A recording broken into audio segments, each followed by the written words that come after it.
So it's time to get going. So thank you all for joining us on this exclusive customer-only webinar for those of you that have registered with Prime support. I'm Alistair Chapman. I'm a Sony ICE, that's an independent certified expert. I'm a cinematographer, DOP. I write a lot of articles and tutorials on how to use cameras and equipment, and I also run the website xdcam-user.com. One of the great things for me is I don't work for Sony, so I can say things that the Sony people aren't allowed to say sometimes. With me today I do have a Sony employee, and that's Tom Crocker. So Tom, please introduce yourself. Okay, hello everybody. My name's Tom Crocker. You might have seen me on a webinar or two in the past. I'm the UK-based product specialist looking after all of our broadcast and cinematography cameras, as well as the codecs and decks and accessories around all of those. So we've already had quite a few questions submitted for this seminar relevant to codecs and things associated with codecs and recording, and we'll try and answer all of those in the seminar itself. Any that we don't get to during the seminar will be responded to later via email. So let's get on with the show, as they say. So this seminar is about understanding codecs and what is a codec, wrappers, encoding, and all sorts of things. So to start off with, codec stands for coder decoder. And a codec is simply a tool for making a digital signal smaller than the original, so compressing it, squeezing it, so it takes up less space, and that allows you to perhaps to put it on lower capacity media and things like that. So that's what a codec is. It is worth noting that even you can have stuff that's the same codec, but the quality of the encoder and decoder may vary. So some software may do a better job of decoding your encoded material than other pieces of software, so you have to be aware of that. Some terminology, a term that might crop up in this presentation is code values, and this is the number of discrete values that a codec can represent. As an example, a 10-bit codec has a maximum of 1024 code values or data values that it can use. An 8-bit codec has a maximum of 256. Quite often we're not able to use all of those values, but that's what a code value is. A code value is the number of data points that you can access. So let's continue. So first of all, let's look at different HD formats and things like that. So the present HD formats that we have include standard definition, high definition, 4K, etc. We have in HD the ability to record in interlaced or in progressive scan. Now, interlaced scan is something that's slowly sort of dying a bit of a death, because interlace divides the image. Each frame is divided into two fields, and these are delayed in time. So the first field is captured and recorded, then the second field. And that's fine if you're watching on an interlaced television, but if you're watching on something perhaps like a computer monitor, which is a progressive display, you end up with an image that looks sort of torn apart or not quite as it should. So interlaced is tending to die a bit of a death. You may hear the term 50i. It's important to note that 50i is the same frame rate as 25p. It's just with 25p, with each frame is like a sequence or a frame from a roll of film, so every frame is recorded individually, whereas I breaks each of those frames into two separate fields. In terms of global standards, because I'm sure you've heard of things like 25p, 30p, and so on, NTSC, PAL, and all these other things. Well, we have another little map here that shows us those international frame rates, and basically divided into two camps, two categories. You have those that are based on 25 frames per second, and those that are based on 29.97 to be precise frames per second, but more normally just called 30 frames per second. Now, originally in standard definition, these actually meant two very different, or in fact three very different standards. PAL and CCAM under 25 frames per second was a standard, and then NTSC. And in standard definition terms, these are very different. It's not just a difference in the frame rate, The way the color in the picture is encoded is different. There are many, many differences between PAL and NTSC beyond purely the frame rate. But when we go to HD and then to 4K, the difference between PAL and NTSC doesn't really apply anymore, because HD in 25 frames per second and HD at 30 frames per second is the same. The only difference is actually the frame rate. So things are coming closer, but there's still differences. And it's interesting to note, actually looking at this map, that the predominant frame rate globally is actually 25 frames per second and not 30 frames per second. So those are our sort of international frame rates that we have. Now, moving on and looking at our different standards, we're going to start with standard definition and looking at the difference between that and HD. I think everybody understands and knows that when we went from standard definition to HD, there really was quite a big jump in image quality, that the viewer at home did get a much better picture, a much sharper, much clearer picture, much higher resolution image. And you can see in this example how the girl on the bicycle is actually quite obscure to see in standard definition, and the tiles on the roof don't really look like tiles in standard definition, but in HD we can clearly see it, somebody on a bicycle, and the tiles on the roof are clearly defined. And then we went, of course, on to 4K, and in 4K we have even more resolution, an even sharper image. And it's important to note, it's not just, sharpness isn't necessarily about crispness, it's actually about resolution, resolving power, how much detail you can actually make out in the image. So we have different standards now, though, within 4K, and I think one of the important things to look at is the difference between QFHD, also known as Ultra HD, and 4K.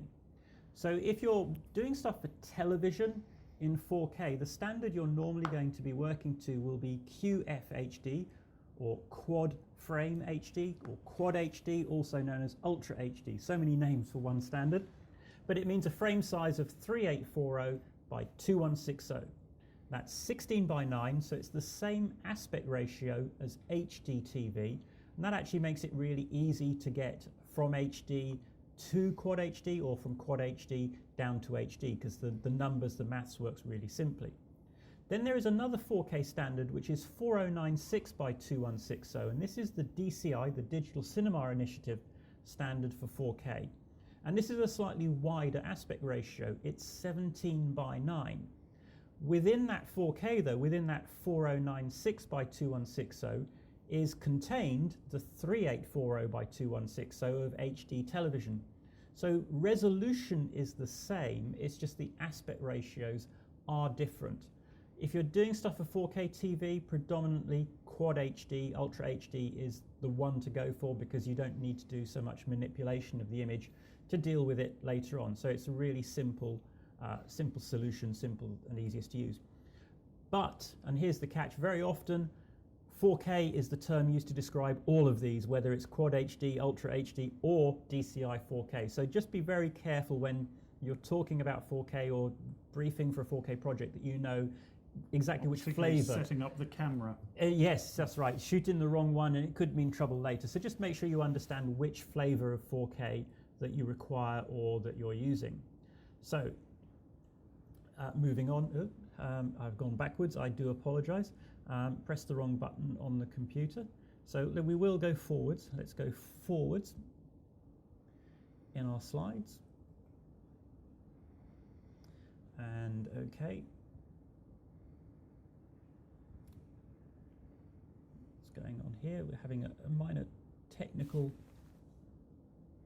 Right, so comparing quality and resolving power, here you can see SD, Full HD in 2K, and Quad HD in 4K. I'm sorry, it's finger trouble, operator error. And of course this is something that does happen with cameras and codecs. Very often people say, oh, my camera's broken, but it's actually operator error. It's technically referred to as an EBKAC, or error between keyboard and chair. Ah, right, okay, so now I know the technical term.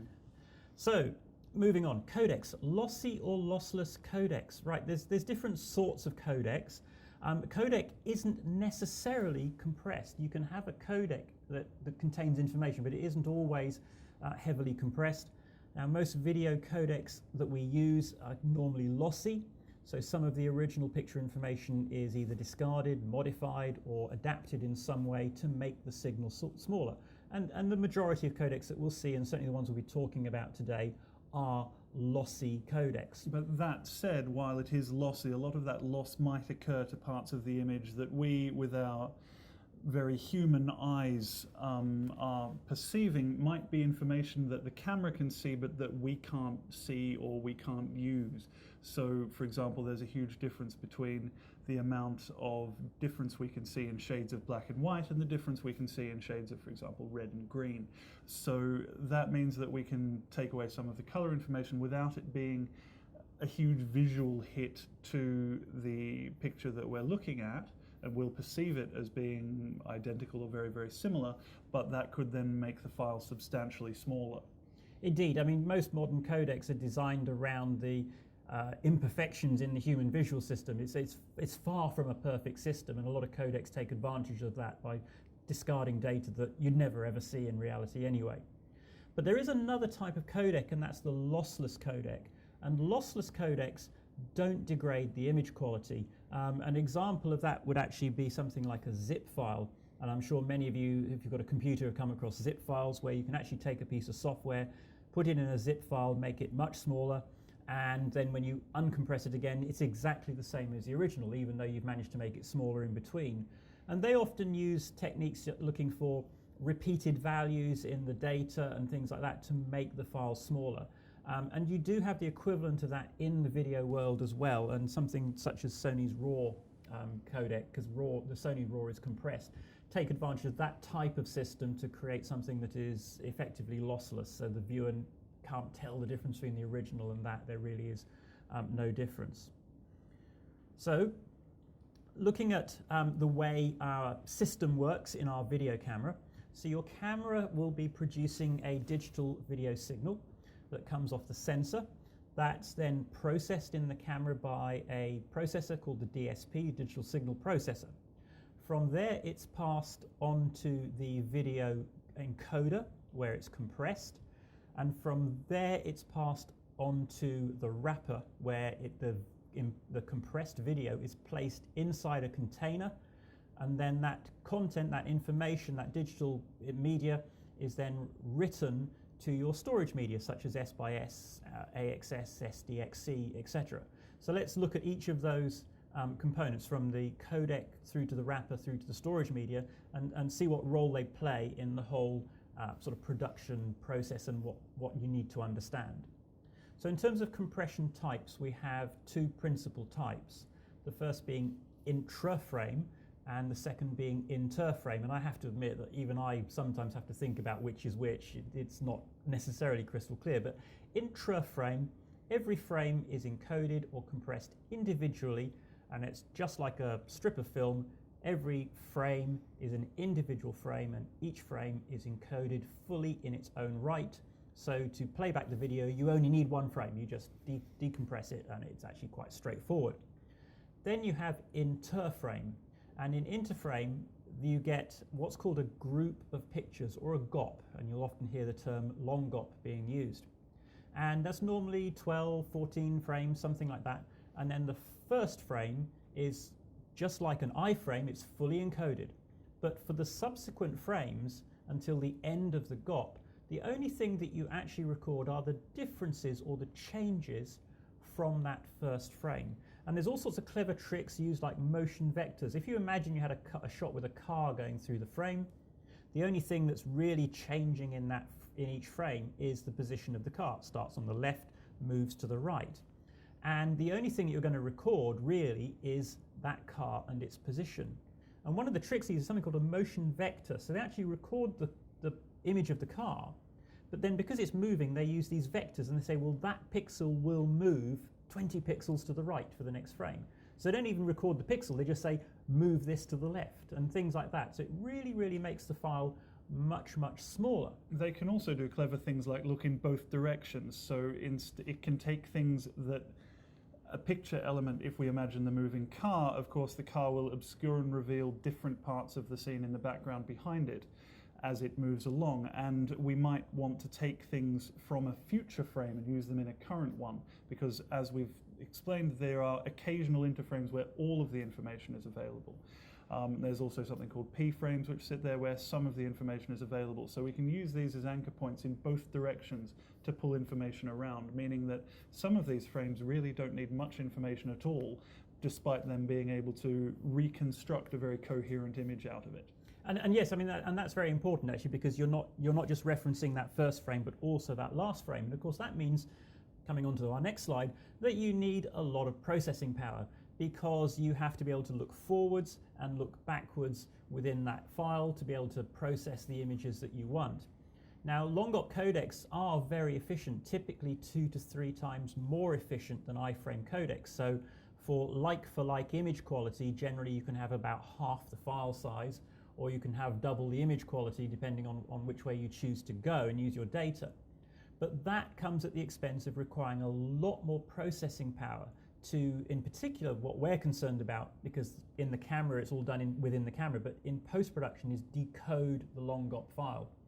And I remember when MPEG-2 first came out and DV and things like that came out, we actually had a lot of problems decoding it with early computers. They just didn't have the horsepower to, especially to work with multiple streams of video. And to a degree now with the newer codecs, we're almost, I don't want to say back in that situation, but because the codecs are better, we're dealing now with 4K instead of HD. Long-op codecs can be quite difficult for some computers to work with. So you do need to bear that in mind when you're choosing the codec that you're going to work with, because especially if you have multiple streams, you're going to need a very powerful computer to work with that content. But that said, your drives don't need to be as expensive or fast, because you're moving less data around. And very significantly, the amount of recording media that you take with you in the field, you don't need as much of it. And that's generally going to be the most expensive stuff that your material is ever recorded onto. So the fact that you can save there, or perhaps you're going somewhere inaccessible where you won't have access to extra media, or you won't be able to bring that many drives with you, etc., etc., it means that there might be significant benefits to your production from that type of angle rather than just pure storage. Yeah, I mean, an example might be if you're filming a conference for a corporate video. In the edit, you're probably only ever going to handle one stream at a time. You're not going to be doing a multi-cam, multi-camera shoot. So in terms of processing power, it's not going to be a big deal. But by using a long-op codec, you can get a lot more content on your cards, so you're not going to use so much media when you shoot. But then if you were doing a much more complex shoot, perhaps where you're going to do a lot of animations or other work, you're going to want to shoot at a much higher quality, but then you're not going to be shooting as much, especially with something like a drama. So you can use your iframe codec, because recording media isn't going to be a problem, but then that gives you plenty of extra space on your computer for processing, because the codec's easier to deal with and easier to handle. I think it's really important to note with codecs is almost every codec is a compromise somewhere. If you had a codec that was never a compromise, of course everyone would always use that one codec, but each codec has pros and cons, limitations and restrictions, and by understanding how each codec works and the benefits of different codecs, it helps you make a better decision as to which one to use.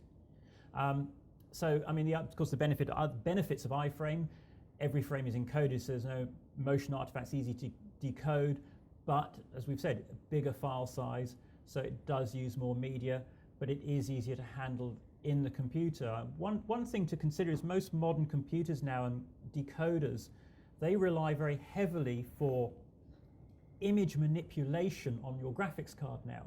So if you're using Premiere, FCPX, a lot of the calculations when you're doing your grading, when you're doing motion effects and things like that are handled by the computer's graphics processor. And that's really sped up how we can do stuff in post-production, because they're very powerful processors. And it's one of the reasons really why you want to be using the latest software, because they're much better able to hook into these graphics processors than older software.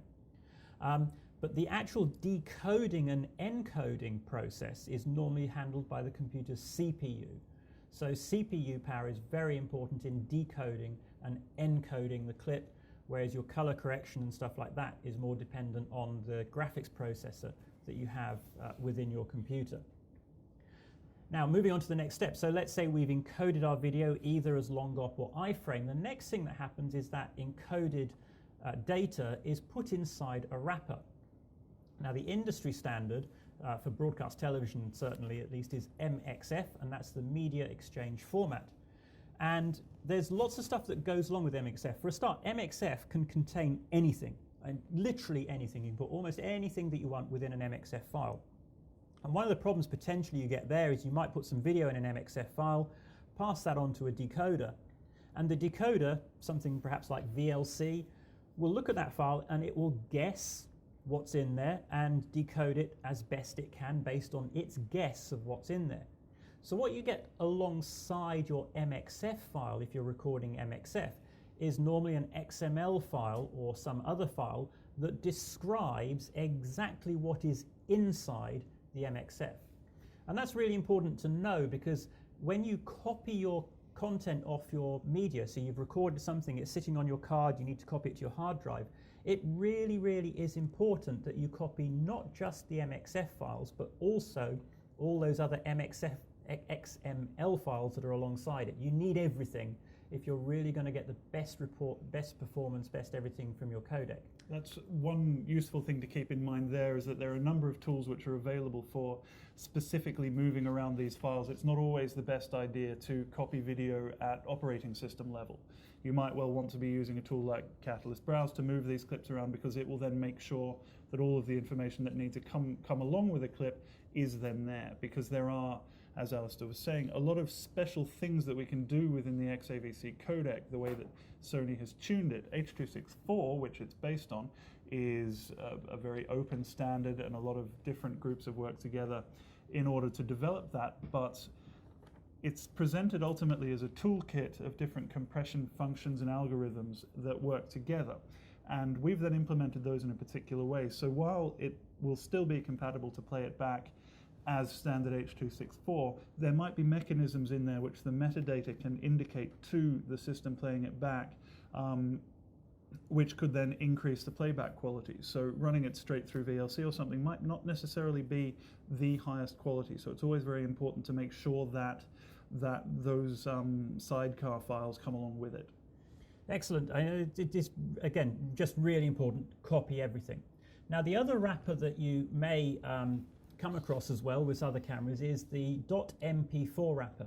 And this is a standard wrapper for MPEG media. And it's a much simpler wrapper. There isn't normally all the need for all the other XML files and everything else, because all the content within MP4 is going to be MPEG video. So it's a lot better, it's much easier for decoders and things like that. And generally this is used for consumer-based codecs because it is simpler.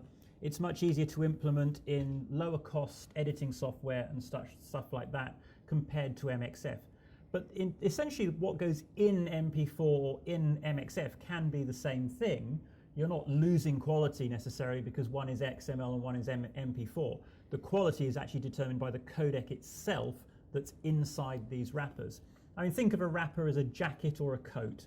Yeah, you can put lots of different things inside a wrapper, especially one like MXF, which is so open that you can put anything you want in there. And that's what makes MXF so versatile. You can put multiple tracks of audio, you could have different languages, foreign versions within a single MXF. Subtitle overlays, all manner of different things that you can put in one of those, but that additional flexibility comes with the cost of it being more complex.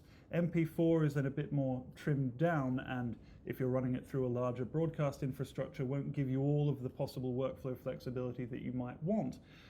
But at the same time, for most of the applications that people buying cameras at that level require, is more than sufficient for that type of thing and keeps their world as complicated as it needs to be, but not more so. Now moving on, bit rate and bit depth. A lot of confusion in this area as well. So the bit rate is the amount of data used to store the video signal, and it's normally measured in megabits per second, and that can be written as m lowercase b dash s or megabits per second or mbps. All of those mean the same thing. But the important thing to note is the size of the b. If it's a little b, it's megabits per second. If you're talking about hard drives and things like that, very often they'll refer to megabytes, and sometimes bit rates given for storage media is given in megabytes per second, which is a totally different thing. I mean, to convert from megabits to megabytes, simply multiply megabits by 8 and that'll give you the megabytes per second. Especially when you're looking at the speeds of cards and things like that. It can often be very confusing when it's, you've got to make sure you know whether you're looking at megabits or megabytes. It can be very difficult, particularly on things like SD cards, and this is something I try and tell as many people as possible.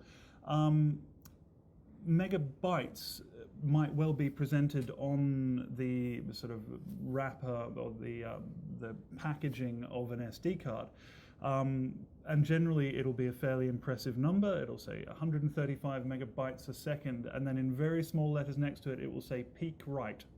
And of course, peak write is fine, but it'll only happen when the first time you use the card, SD media degrades over time, and it won't hold up to a standard. So it's very important to look at what the constant megabit throughput rate is for that type of thing. I actually had an actual real-world example of that. So last week I was in Norway shooting the Northern Lights, and I was doing some time-lapse with an A7S of the Northern Lights, and I had the camera set up basically to shoot continuously, and I had a 1 second exposure. So it's doing stills, writing those stills to the card. So take the photograph, write the file to the card, and there's a momentary delay then, obviously, while it's writing to the card before it takes the next picture. And as the card became full, and once I was over sort of about 2/3 full, I was standing next to the camera doing some video as well at the same time. I could actually hear the camera slowing down. The write speed was taking longer and longer and longer with each picture, and you could just hear the camera slowing down because the card was no longer performing at its best because it was 3/4 full. And of course, when you're doing video, you can't just slow down the video. You can't ramp your frame rate from 30 down to 20 frames per second halfway through the clip because your card's getting a bit full. So you have to understand that you might have these high peak values, but what you need for video is that value that you'll get from start to finish of the card that will give you good, solid, reliable performance. And it's often a lot lower than the headline figures you'll see in the manufacturer's specifications for cards. The other thing I'll quickly mention on that is when you're comparing one camera with another and the bitrate of one codec to another, pay special attention to that capital B. There isn't any hard and fast convention on how a given manufacturer should present that. At Sony we always use megabits, but some others don't. So it's very important to look at what the actual bitrate is and compare them on a level playing field, because some people will quote 100 megabytes a second, and if you don't notice that and just don't notice the difference between the small b and the big B, you're comparing something with 8 times the bitrate of something else, and that comparison might well not come across so well. So and then you might be stuck with some very high media costs as you've got 8 times more than you were expecting. Indeed, it's important to be completely clear what you're looking at there. So that's the bit rate. Now the other thing, of course, is the bit depth. Now the bit depth is the number of bits used to represent each brightness level. And 8-bit is very, very common, very versatile, highly usable, but actually only has a maximum of 256 luminance or brightness values. And then you have 10-bit, which has a lot more tonal information because that has a maximum of 1024 possible luminance or brightness values. Now very often we can't actually use all of those values, whether it's 8-bit or 10-bit. So 8-bit, we've been using 8-bit for decades and it's performed very, very well. But as we move into more and more workflows where grading, post-production manipulation and things like that are used more and more commonly, 10-bit really does give some very nice benefits and advantages. Now looking at historically at codecs and present codecs and formats, standard definition, almost everything was based on MPEG-2 or DV compression. So you had things like digital Betacam, MPEG-IMX, which is MPEG-2, DV-Cam, XD-Cam, which is another variation of MPEG-2, DVD, which is MPEG-2 again. And MPEG-2 really is the sort of almost the standard for SD, but MPEG-2 has many, many limitations. MPEG-2 can't go above 30 frames per second as an example. So when we wanted to move on to high definition, higher frame rates and things like that, we could no longer use MPEG-2. Something new had to be used. And that's really where you move on to these new formats, and a lot of these now are based on H.264, which is a bit more flexible. You have HD-Cam SR, based on an early version of H.264. I think you have some information on that, do you? Yeah, well, H.264 and all of the H.2 X derivatives, they've been going on for quite a long time. And they grow and develop as they start. The point of one generation over another has historically been that with a new mathematical tool set of compression algorithms to realize either the same quality as the previous generation at half the bit rate, or to be able to do double the quality at the same bit rate. So on a jump from MPEG 2 to MPEG 4, we would expect to see at similar levels a 50 megabit clip in H.262 or MPEG 2 being equivalent in quality to a 25 megabit clip in H.264. There's a lot of these numbers to get your head around, but basically with every progression it's supposed to be twice as good.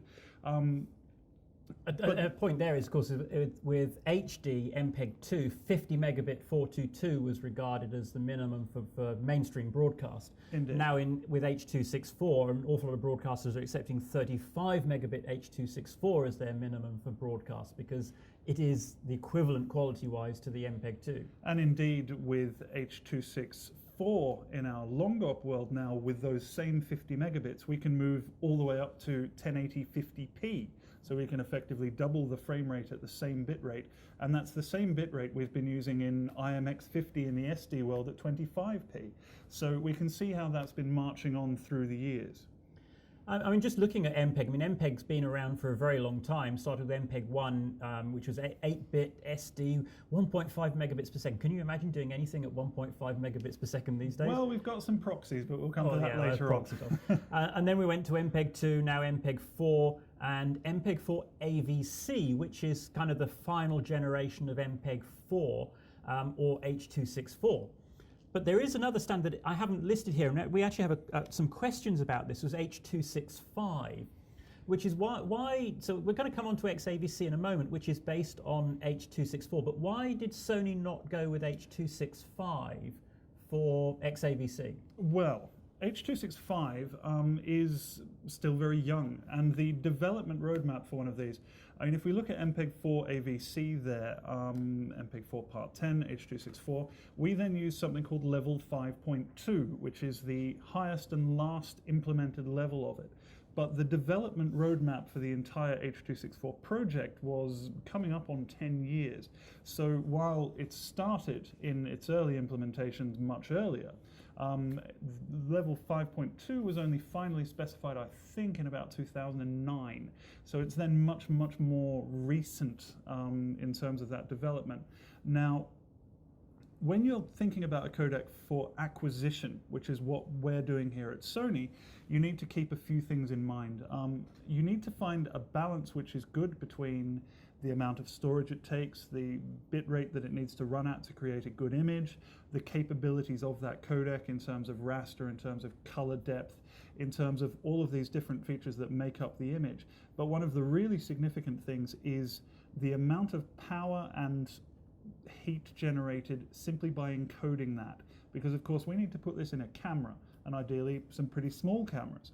So that then means we need to start thinking about how much power those encoding chips are going to be drawing, how many chips need to be in there, and then once it's written onto the card, what kind of system that's going to go into. Now, as Alistair already mentioned, we had issues with long-op decoding even in the MPEG 2 days. Now these days, MPEG 250 used all over the place and generally regarded as a very light codec. At its introduction, when's that, 2008, I think? Something like that, yes. That was regarded as a very heavy codec, and of course we're getting more and more processors these days, so the long-op codecs that we're introducing now in H.264, some people are still regarding as a little heavy. Now, that's going to change over time as Moore's law continues to function for the foreseeable future. People will be getting more and more processing power, and the requirements on that and the perceived difficulty of decoding it will come down and down and down. H.265, though, would be a step further on. Now, H.265 has some fantastic applications at the moment. There are companies, all the over-the-top sort of network broadcasters like Amazon and Netflix can get some great use out of that for transmission of 4K images over relatively low bandwidths over IP. that's a fantastic place to use that. But the key difference there is that every device in that whole chain is plugged into mains power somewhere along the line. So that then means that more power and heat output becomes acceptable in those contexts. And of course, it's a flat file. You're only ever playing one of them. You're only ever decoding that one stream. Whereas in a post-production environment, you could be, on some particularly messy timelines I've seen, decoding up to 24, 30 of them at a time, which then becomes a lot more difficult. So in terms of the appropriate balance for what we can do, in terms of making sure that the hardware is right and appropriate and working as people expect, and in terms of the load on post-production requirements, H.264 for the time being is definitely what we need to go for. Yeah, I mean, H.264 is really well understood now. People know how to decode it, how to manage it, how to handle it. And if it was something that was H.265 based now, I don't think you'd have that broad spectrum of decoders, things like VLC and all those things that just handle H.264 easily. It's very easy. With H.265, and I've done some stuff with H.265, it's difficult to handle still. So I think it probably was the right choice, and H.264 has lots of life left in it. It's still a very good codec. Absolutely. So let's have a look then at XAVC, and there are two essentially flavors of XAVC. There is XAVC, which is the professional range of XAVC codecs. There's a family of codecs, and then there is XAVC-S, which is based on the same H.264, but is a consumer-oriented group of codecs. And within each of these families, there are some differences, and we'll have a look at what exactly those are. So XAVC is a format from Sony based on H.264 AVC and level 5.2, which is the highest level of MPEG-4. It uses some really clever little tricks in its encoding. One in particular that I know is called Dynamic Picture Parameter Set. It's a hell of a mouthful. H.264 can, when you hit the record button on a camera or start to encode something, in the first file, that first frame, it includes information on how to customize the decoder to match what was being shot in the best possible way, to get the very best image quality. And that's done on a shot by or an encode by encode basis with regular vanilla H.264. Now with XAVC, what happens is for every single frame, the information on how to best decode it is stored in the header of each frame. And that gives you quite a noticeable improvement in image quality without requiring any more data. So although there are other H.264 codecs that might run at, let's say, 100 megabits per second in HD, the XAVC version using 100 megabits per second in HD, because of this, is able to offer better image quality without using any more data. And the very significant place, and we'll come back to this on a couple of the questions that we're going to cover later on, one of the really significant places where this is useful is in a post-production workflow where you might have to re-encode that footage. So if you go from an XAVC file and then want to re-encode it as XAVC again, the re-encoding process is able to look at how the file was encoded in the first instance, thereby significantly reducing the creation of artifacts in subsequent generations. So generation to generation, the quality in XAVC will be maintained much better than it would be through another codec or by introducing other codecs into that stream. So XAVC is also designed as a fairly future-proof codec. So one of the great things is you have high frame rates up to 180 frames per second. You can have different resolutions. You can have all sorts of resolution up to 4K and 60 frames per second at 4K, and also up to 12-bit as well. And in fact, one question that we've had is, will we see 12-bit XAVC in the F5 and F55? And I know you can't say much right now, Tom, but I know that Sony are running this teaser campaign for the F5 and 55 in the run-up to NAB. And we're seeing all sorts of teases at new things that might be coming for those cameras, such as RAW at high frame rates and cache recording. So I guess it's watch this space, wouldn't that be right? It's very much watch this space. It is always the most difficult time of year to ask anyone at Sony anything about product updates. The other difficult time is in August, right before IBC, because we're always announcing things at these locations. So simply watch this space. As far as the F5 and 55 go, they were always planned as sort of modular platform cameras. They're on version 7 at the moment. We aren't done with them yet. So yeah, watch this space and see what we do with it. But the codec as itself, as Alistair was saying, we developed it in the first stages to be something we could move with a long time. And here on this page, you can see some of the maximum specifications. Now, if you're up to date with all of your Sony recording format specifications, which I will forgive you for not being, it's my full-time job and I can't always keep up with it. The maximum there that we quote in terms of XAVC as a format is 444 12-bit in 4K running at 960 megabits a second. Now, of course, we don't have that in a product yet, but that doesn't mean we can't put it in one. It's a codec that we can grow with and develop. Well, anybody that likes delving deep into Premiere CC, if you go into the codec options now on Media Encoder, you'll actually find that there is an XAVC Class 480 codec in there that's suddenly appeared, actually. And Class 480, that's 480 megabits per second at 25 or 30 frames per second, and interestingly, 960 megabits per second at 50 and 60 frames per second. So interesting stuff happening with XAVC.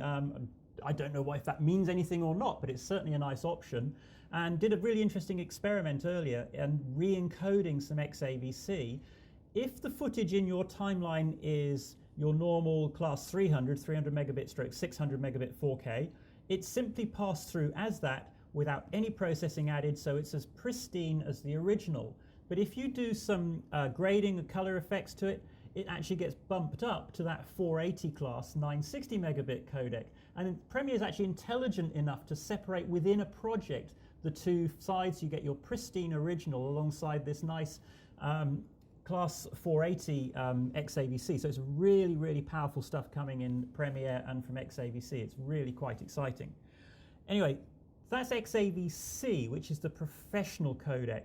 There is also this XAVC-S companion codec to XAVC, designed for consumer use. As you can see from this slide, potentially this can go a long way, but I think something to bear in mind is that the more data you use and everything else, you're going to have problems with media. I mean, there's no way you can write 960 megabits per second to an SD card. So no, there isn't. You need specialist stuff for that. And depending on the price level of the camera, unfortunately, it's just the nature of the beast that if you want to make very, very robust, professional grade, very highly reliable SD-based media, it's going to cost some money.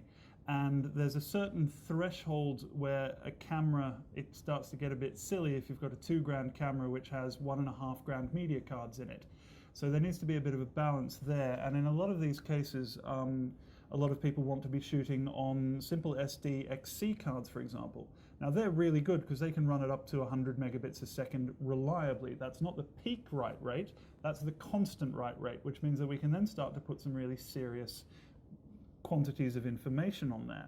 So that then means that we can do things like allow QFHD, so the 16 by 9 4K implementation running at 420 8-bit QFHD. Now 420 8-bit won't go through the most difficult of grading processes, but if you shoot it right the first time, that's great. And to be able to write it to that kind of consumer media, which you can get pretty much anywhere, is a very significant thing. Yeah, I mean, XAVC, S on my Sony A7S looks absolutely fantastic.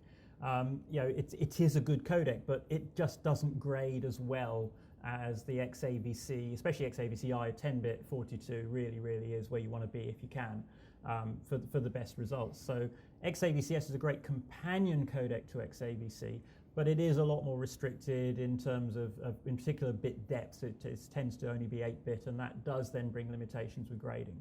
So finally, we have our material, it's in our codec, it's in a wrapper, we then need to put it somewhere, and we have lots of different media, everything from SD cards for XAVC, minimum SD-XC, going up to XQD and S-by-S. Now XQD and S-by-S, they are more expensive, but they are phenomenally rugged compared to SD-XC. You'll notice most of the cameras that use SD-XC, something like the FS5, offers you the ability to record to both slots simultaneously, and that will give you reliability because you have an instant backup. Camera like the F5, recording to one slot at a time with S-by-S, you need to have ultra reliable media, and I've been using S-by-S since it came out, it's, what, 8 years, more than that Something now. like that, yeah. And I've shot hours and hours and hours of footage, and I've never, ever, ever lost a clip. And I'm still using the same cards that I got with my very first camera, and they've been through the dishwasher, frozen in ice and all sorts, and they still work. So it might have been a bit more expensive at the outset, but in the long term, it's worked out really economical. I mean, one of the other significant things with S/S, because of course we make this stuff for the S/S Pro Plus cards. I mean, those are going into F55s, which are doing high-end advertising, approaching cinema productions and that type of stuff. So that's really, really mission-critical footage. There are special effect shots that you've only got one go at. That media has to be reliable. The same thing with news. Those are the cameras that go in our standard EMG cameras, and there's only ever one shot. If something's happening live, you've got to catch it, and you've got to make sure that material gets back to base. So S/S has a number of different security mechanisms in it in terms of internal redundancy, in terms of there's something called a salvage marker, which is dropped every 2 seconds. So if you lose a battery or something like that, you won't be losing the whole clip. You'll never lose more than 1.9 seconds, which is very, very valuable. And a tip there is actually when you take your card out of the camera, if you quickly pop the card back into the camera before you go off to offload the material, it will tell you if there's any issues, and if there are, it will sort them out. So it's sometimes worth just pulling the card out, then popping it back in. If there's no restore media message, your footage is good, just take the card out and offload it. If you see the restore media message, just perform the restore, doesn't do any harm, and it just sorts all your files out, make sure everything's neat and tidy, and then you can go off and offload your footage. Once you've offloaded it off the card, you can't then go back and restore it. So it's always best to do that check before you do your offload. And talking of offloading, well, we have Catalyst Browse and Catalyst Prepare, and if you can, do use these tools because they'll make sure all those XML files, all that other important stuff is there alongside your footage. So really, really important tools to use. Now, questions. We have quite a few questions, and the first one I've got here actually is, and we haven't got that long left, so I have to go through these quite quickly. Is RAW a codec?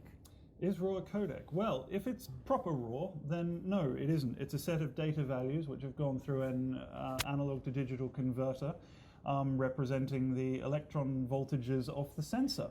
I'm going to stop you right there because that's just way too much. Basically, RAW is just taking what comes off the sensor. We're not adding gamma, we're not making it even to color, it's black and white actually. Record that and then do all the processing in a computer. Exactly. Yeah. So that's what RAW is, but RAW can still be compressed. Well, it's of course just a data set, so we can use mathematical trickery to make those files smaller and then expand them back out again. So we only use a very light compression algorithm on it, and it is very much like a zip file in the way that it works. It's a visually lossless compression on our at least 16-bit RAW that you see in the F5, 55, and 65.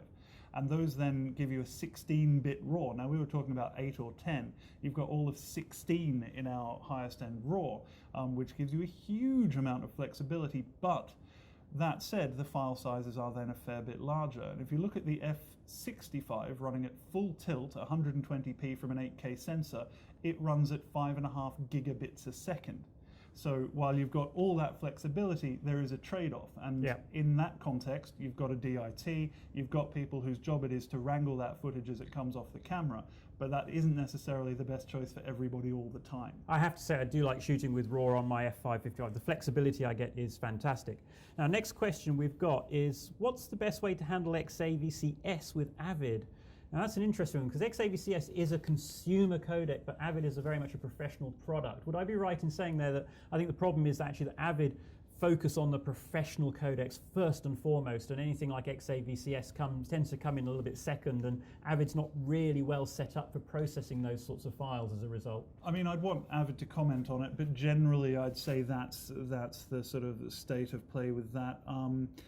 They will frequently take a little bit longer. I remember AVC HD took a while to get into Avid when that was starting up. But that said, we've got Catalyst Browse, which is a free tool. So you can grab that, transcode to something useful that you want to bring in there. For example, XAVC-I you can spit out in any resolution you want. If you're on a Mac, you could use ProRes, MPEG-2. Depending on what you're intending on going to, that's pretty straightforward. Other tools are available, like, for example, DaVinci Resolve. If you're working in HD, that'll also do that for free.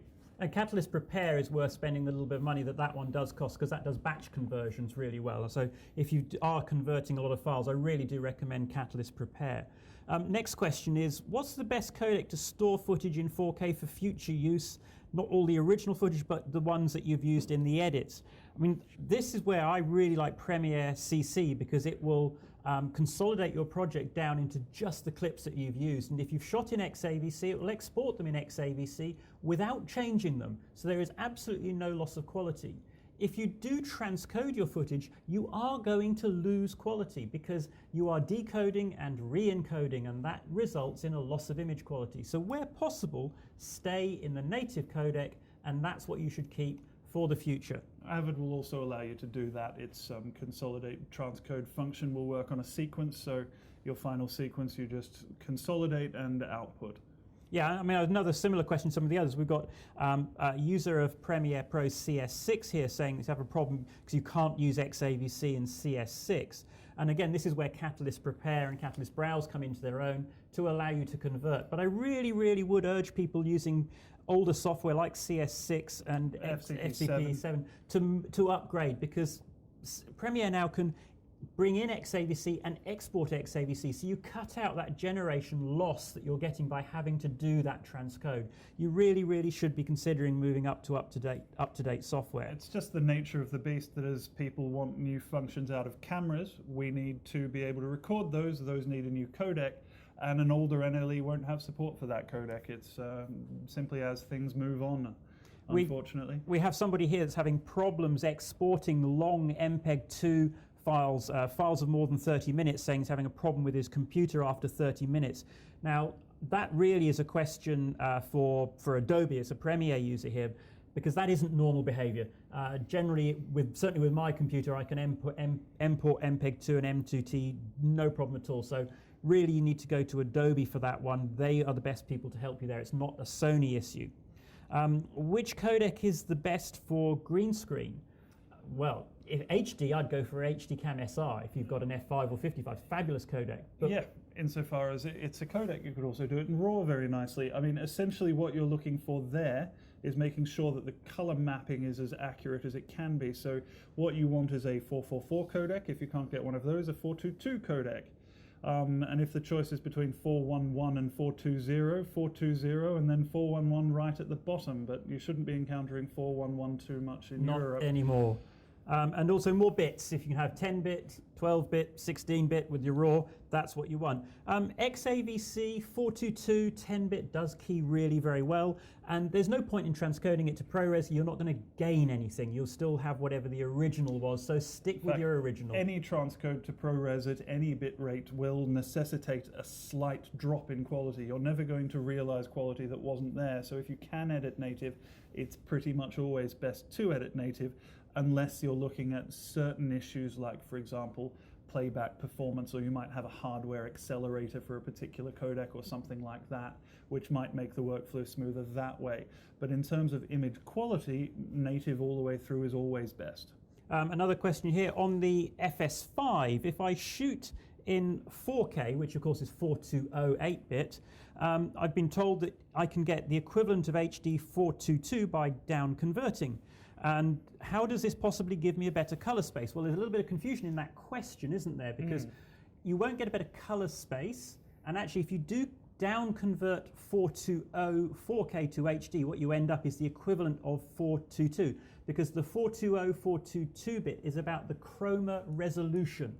So if you start with a half the resolution, let's say, when you go down to HD where the whole image is halved, you end up with the same, I haven't explained that very well, have I? You end up with the same number of color samples yes, distributed over a quarter of the area. Yes. So you don't actually, you're not gaining anything. You're just...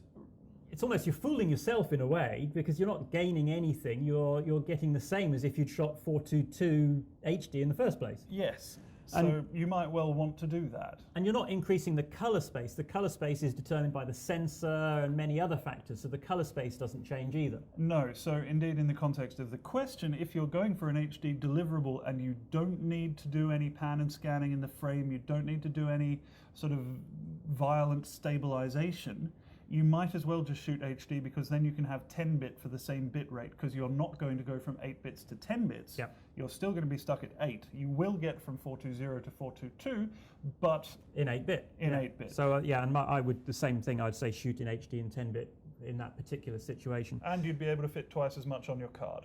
And the last question, FS5, is it better to use center scan or clear image zoom to avoid vignetting or anything like that when you're using a lens that doesn't fill the frame? I would say actually from the tests that I've done that clear image zoom works better, because you can adjust the amount you zoom in and re-crop the image by. Once you go above, if you're shooting in 4K and use the clear image zoom, you can get a better result.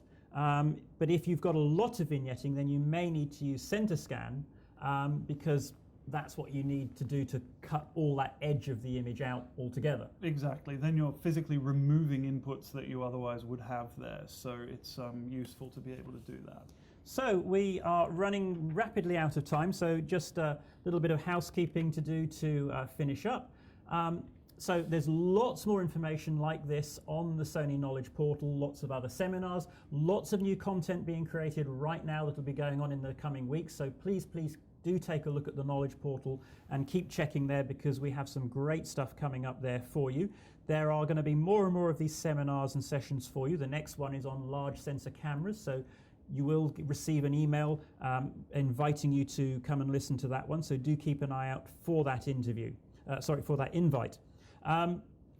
There will be a short survey at the end of this session, and please take the time to answer that. Sony really do listen to your input. All gets fed back to the factory and everywhere else, so do fill in the survey. Let us know what you think, so that Sony and we can tailor these sessions and other things to fit what you want. And certainly with the sessions and things, we're very keen on that feedback. Product feedback as well. Now, unfortunately, it's the nature of the beast that sometimes it takes some time to get customer requests into a hardware product, and sometimes we can bring it into a firmware in the future, sometimes it takes a new product. But we are listening, even though the answers aren't always immediate, because sometimes there's a lot of engineering behind making that thing work. But I think it's quite well illustrated by the development of the F5 and 55. We take these things on board and try and develop things where we can. So yeah, to sum up then, and the other thing, any questions that we haven't been able to answer directly during this session, we will try and respond via email as soon as we can. So again, we've run out of time now. Thanks for listening. I hope you found it useful. Do keep an eye out for those invites, and hopefully you'll be listening to us again sometime soon in the future. Have a great day. Thanks a lot. Bye.